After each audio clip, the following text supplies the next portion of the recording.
Well, hey gang, welcome back to Big Board. We're well into January, and it's been a little slow for me on the game playing side. But I thought we'd try and pick the pace up a little bit and have a look at the great campaigns of the American Civil War. Looking at, I've got the second edition module of what's it called? Roads to Gettysburg 2. It includes Here Come the Rebels and some other bits and pieces. And there's a scenario in there called McClellan's Opportunity. Now, from a context standpoint, that sort of period of time, September 15 through 17, 1862, been to the battlefield at Antietam or Sharpsburg, been to Harper's Ferry, and sort of walked all around that stuff. So it was very interesting to get to physically see where things went down, and Burnside's Bridge and the cornrows and all this sort of stuff. So and actually have some good context and video and commentary from the Civil War Trust that maintains and preserves all these fantastic battlefields. It's very, very cool. So, but the bigger context of what happened when and why there was a confluence of events around all this. We've all probably seen the battlefield descriptions and things like that. I'm not going to get into that. What I want to do is sort of look at what happened a little bit earlier in September and how these forces came together. And I've got a couple of books. I've got this map here and a book to my right, which is just a pictorial version of the American Civil War. So please don't get upset if it doesn't meet your high standards for all the aficionados. And then what we'll do, maybe possibly in the same video, but more than likely in a little live stream, is we'll then have a look at the maps here where the forces were arrayed for the September 15 through 17, the victory conditions, which I've written a blog post on. You can go see that at bigboard.com or bigboardgaming.com, sorry. And you can, read up on that, understand the key locations where there are lots of victory points to be had, where the forces are. And in the video that I do, we'll talk through fatigue levels of the various formations and what should they do, how should they do it, what would the plans be for each side. It's going to be a little tricky, I think, quite interesting situation, and we'll get into that in a little bit. So let's first of all, I'll read some things to you. I think perhaps I'll show some of these maps as well from this other book, and I'll try and not lose my place. Let me just pull this piece of paper out. I made a couple of notes on the side so I could just focus on the right paragraphs, right? So here's another book, and this is called The Civil War Story, the story of the war with maps. It's pretty David Detweiler. Picked this up relatively inexpensively. It's a pretty interesting book. So up in the right-hand side of the page, Northern Virginia, southern parts of Pennsylvania, we see a red box, and we've got Harper's Ferry and Washington, D.C., and then there's a zoomed-in version here, right? So what had occurred prior to all of this was Second Manassas, or Bull Run, right? Lee got Pope out of the way, and Lee is in a mind to go up to Maryland, and it looks like it won't be by the Shenandoah Valley route. Pope's army, scorched earth in the north of Lee's beloved Virginia, needed seeing to. Lee could not move with confidence into Maryland and beyond with Pope, whom Lee takes more seriously than McClellan. Now, there's a lot of, this guy tends to get into a lot of the politics between the different leaders and whatnot, and so it's kind of interesting to sort of get this side commentary, I guess. So Lee had to fight Pope and has beaten him with the help of the Union forces under McDowell, and that's in parentheses, the help. Unused in the battle due to ineffectual maneuver, Union forces under Porter, unused due in part to intransience, because Porter was an ally of McClellan, and McClellan himself around Washington with at least two corps that could have turned the tide for Pope, seeing it out as if with folded arms, despite Halleck's practically unhinged entreaties. McClellan made no secret of his desire to see Pope beaten. Outstanding, right? Imagine fighting a war and then fighting an internal political war against your own colleagues. I guess that goes on every day in business and maybe even with family members and whatnot. But the sake of a nation, the state of a nation is at hand here, and we're fighting for power and pride. It's despicable. I'm sure everybody does it, but whatever. Anyway, around Washington, he was there with two corps, could have turned the tide. Where I lost my place. So Lee, finding himself thus around Manassas, will launch his northward thrust from there. And now I'm going to skip down to the third paragraph. And just contextually, so looking here, we can see, I just put the page down. So Bragg, Buell, Morgan, and Kirby Smith, right? Right here, sorry. So what else is going on in Kentucky and Tennessee? And just a quick little comment there on that. And this is set early September, or first 2 weeks of September, basically, from what I can gather from the book. And so it says, in the West, Bragg and Kirby Smith's Confederates continue on the march. Bragg is angling up through east center Tennessee toward Kentucky. Kirby Smith is in the extreme east of Tennessee, marches to and across the Kentucky border, and Kirby Smith defeats the first Union resistance he meets. He pushes on northward over the verdant bluegrass countryside toward Frankfort, Kentucky's capital. In central and western Tennessee, Buell and Grant's armies, slow and scattered. Lots of brackets going on here as they try and add more detail. The Union risks losing all last winter's Henry Donaldson momentum, which I have no idea what that is, but we could look that up at some point. And Confederates are possibly about to take back Kentucky. That would be the net of all that we're discussing here. Then the fourth paragraph is worth touching on. Pope, ruined at Second Manassas Bull Run, with his discouraged army, limps from Chantilly to Washington, and McClellan takes over, and with peerless organizational skills in a week, improving the spirit and order of the defeated. Lee's horses, wheels, and infantry send up a spray, fording the Potomac, entering Maryland. Lee's divisions press northward. Lincoln sees this thrust of a raid invasion as offering a chance to fall upon Lee far from the support of his home base with McClellan's superior numbers. Right, so with that in mind, we're going to skip over to page 44, and we're going to start looking at the days. So there's a series of entries to September 10, 11, 12, 13, 14, 15, 13, 14, and there's another map here. I'm going to hold the map up so that you can sort of see the picture. Once again, we're dealing in and around the Harper's Ferry area, and here's a close-up, and lots of maneuver went on around this. And if you've got good eyes, you could probably read some of that text there, but I'm going to just hold this up and do some of the reading if I can for you. So September 10, Lee will split his army. Obviously, always a dangerous situation, particularly when you're outnumbered. He'll split it not into two, but into four, and Lee will send Jackson with nearly half of Lee's entire force on a Hail Mary. That's an American term for a big pass to win it all. Clockwise from Frederick, Maryland north and west, and then south again to Harper's Ferry. Note Lee's expressed faith in Jackson, despite Jackson's literal sleepiness during the battles below Richmond in late June. Lee will send Longstreet at the head of a smaller force probing north, Hagerstown way, which is sort of an open terrain, rolling hills, lots of farmland. Driven right through there and actually stayed in Hagerstown. It's a pretty piece of countryside, but yes, lots of rolling hills, and there's obviously the south. You'll end up with parts of South Mountain in the distance, and you've got the main Antietam Creek running on the south side of Hagerstown.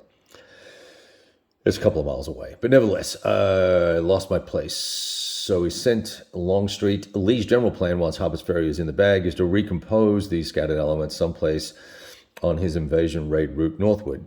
He's certainly taking a chance. Isolating elements of his already outnumbered army from each other could make them a one-at-a-time easy pickings for McClellan's greater numbers. Lee continues consciously to depend on McClellan's super caution. And keep in mind, these guys all knew each other or knew of each other and had in some cases attended the military school together. And so there was a certain level of knowledge of your enemy's leadership skills, and obviously then basing it upon past experiences in prior battles. So September 11th, I think we skipped that. September 12th, McClellan's vanguard enters Frederick, and then on the 13th, in the west, Bragg with his has penetrated 25 miles into Kentucky. To Bragg's east, Kirby Smith is past Lexington and nearing the state capital of Frankfort. So lots going on, right? 13th, in a Maryland meadow, a Union corporal happens upon a copy of Lee's top secret orders. Fascinating, huh? And then that is talks about all the forces being split up. McClellan now has a detailed map of where Lee's forces are and what they're about. McClellan blusters that if he can't whip Bobby Lee now, he'll go home. He wires Washington that he's on the move, but the hours tick away without action. The opportunity dissipates. True, a third of the 85,000 men in McClellan's force had little training and were not combat tested, but at this moment, Lee's 50,000 seasoned fighters are in pieces, scattered to the wind. And now McClellan knows where. Fascinating he doesn't take this opportunity, right? So there's an insight into the personality and risk profile of leadership. McClellan spends the next precious 20 hours, afternoon and overnight, administrating laying ground work, launching next to nothing, and Lee is given a vital day, to start getting his forces back together, as well as to plug the South Mountain gaps McClellan could have been pouring through. Be interesting to, well, maybe it wouldn't be interesting, but because it'd probably be a wipeout, but to fight a battle somewhere that looks at what it would have happened if McClellan had been more aggressive. All right, on the 14th, the day before this scenario starts, McClellan moves, and at the Battle of South Mountain, Hooker strikes Lee's rear at the now guarded mountain gaps. The battlers brought Longstreet back from Hagerstown. The rebels are whipped and withdraw northwest, but they've delayed the Yankees. The fight tells Lee McClellan is moving with un-McClellan-like celerity. That's quickness for folks that don't know. It has likely dawned on McClellan that if Lee gets up to Pennsylvania unchallenged, McClellan will not look very good. In brackets, that was in brackets there. Lee may not know that McClellan has his orders and exact plan, but Lee knows he's in trouble. His armies, less scattered but still scattered, and McClellan concentrated, with numbers superior to Lee, even when were Lee's armies together. And it's all breathing down Lee's neck.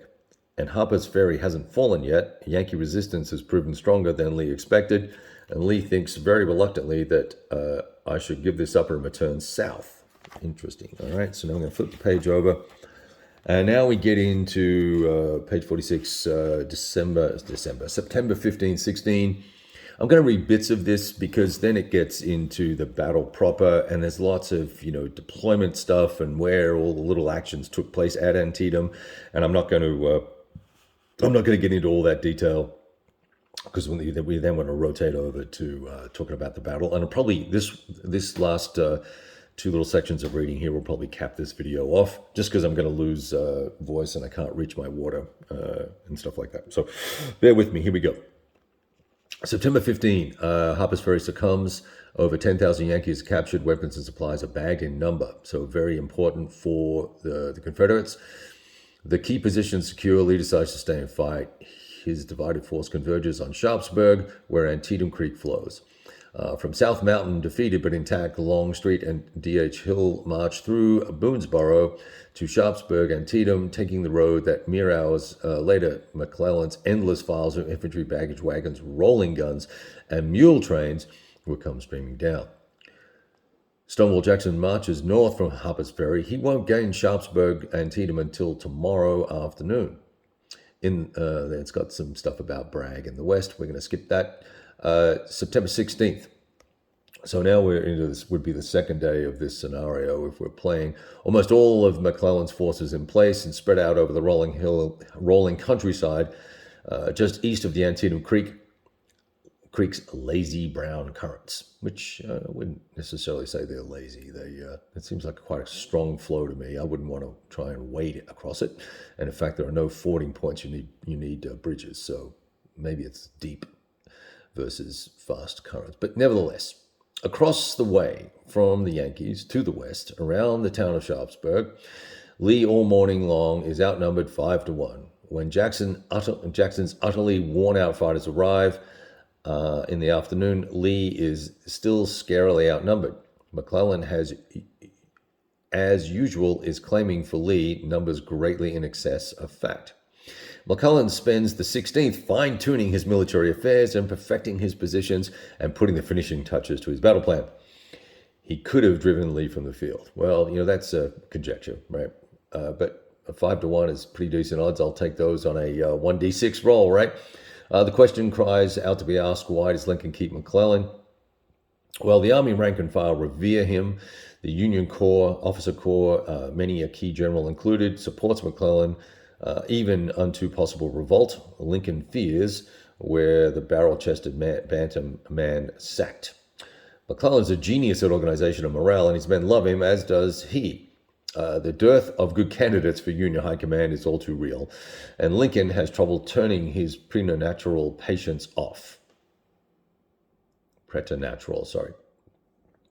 Depending on how you want to pronounce that word. McClellan's genuine love of his army reinforces his reluctance to fight, which undeniably saves lives. His reluctance to fight dovetails with his concept of war, of slow, cautious maneuver, siege, and threat display. Interesting thinking there. It's not always about being first to fight and charging in where dumbasses shouldn't, right? No great pitched clashes if possible. This in turn perfectly suits McClellan's fear of ever being seen to fail. A Union Army officer connected to McClellan letting the cat out of the bag will publicly declare that the aim is to fight little, stay in the field, and finally mutually compromise and save slavery. Interesting. McClellan's reaction essentially, think it but don't say it. I'm just reading here. Now this is sort of larger context, so we're now stepping outside the sort of the macro, we're now at the strategic level, I would say. With Lee in Maryland, with his sights on Pennsylvania and the Union sore pressed in the West, Britain and France watch closely. The swing states of Maryland and Kentucky watch, as do peace Democrats whose agenda approximates McClellan's. The Emancipation Proclamation stays in Lincoln's drawer. Pressure is growing on Lincoln to free the slaves. Pressure is growing on Lincoln to forget about freeing the slaves. Lincoln has said in part, if I could save the Union without freeing any slave, I would. End quote. But his every action makes clear that Lincoln does not want to even explore the possibility that the Union might be saved by preserving slavery. Lincoln wants to take no such step, not so much as a step in the direction of finding out if saving the Union by not freeing any slave is a viable option. Pressure was growing on Lincoln to show the American people a big battle victory, a decisive one. Now at Antietam, each humid, partly cloudy hour will take on the weight and value of a month. That's quite dramatic, isn't it? All right, then there's 4 pages of the battle details here. And I think page 54 has kind of a summary of things here that I probably want to touch on. Right, a missed opportunity to cripple Lee. Obviously Lee is defeated at Antietam, but they managed to withdraw with heavy losses, but they do manage to withdraw. Antietam was a Union victory nonetheless, so Lincoln declares it as such, and in 3 months' time, as of January 1st, 1863, all slaves in any state or portion of a state remaining at war with the United States of America will be free. States either border, such as Kentucky and Maryland, or partially militarily captured and controlled by the North, such as Tennessee, will be exempted. The Emancipation Proclamation will not be law, rather the Commander-in-Chief's order, an edict. Regarded by Lincoln as a war weapon, slaves grow the Confederate Army's food, slaves help build the South's fortifications, haul and lift and mend. Every freed slave would be one hand less to support the rebels. The Confederacy is enraged, and in some quarters murderously so. Britain and France continue to sit on the fence, waiting for overwhelming odds to emerge, as well as wishing, particularly in light of this announced coming next January proclamation, not to appear to be endorsing slavery should they support the South. Let's see. In the North, Peace Democrats, Copperheads, in brackets, including McClellanites, in uniform and out, don't like the prospect of emancipation. They would have nothing against peace with slavery, in part because they think that could come sooner, catalyzed by the political power shift away from Lincoln that looks likely to occur in the coming November midterms. Much of the North abolished slavery now, Republicans especially, is church bells jubilant over Lincoln's announcement. So war-free blacks putting on the Union uniform. I'm going to paraphrase down here now. White workers understandably resenting free blacks competing for jobs.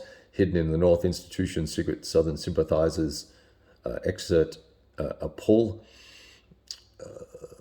There are Union sympathizers in the South too, and if found, they're hung.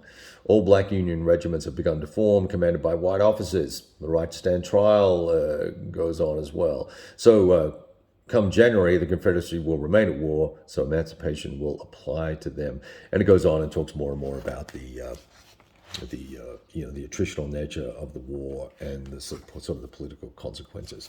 All right. Well, so look, I think that's 21 minutes. It's probably long enough. Live stream coming in the next, hopefully next hour or so. I just got to check on who's going to be around and walking in and out of the house so they can actually concentrate and focus on this.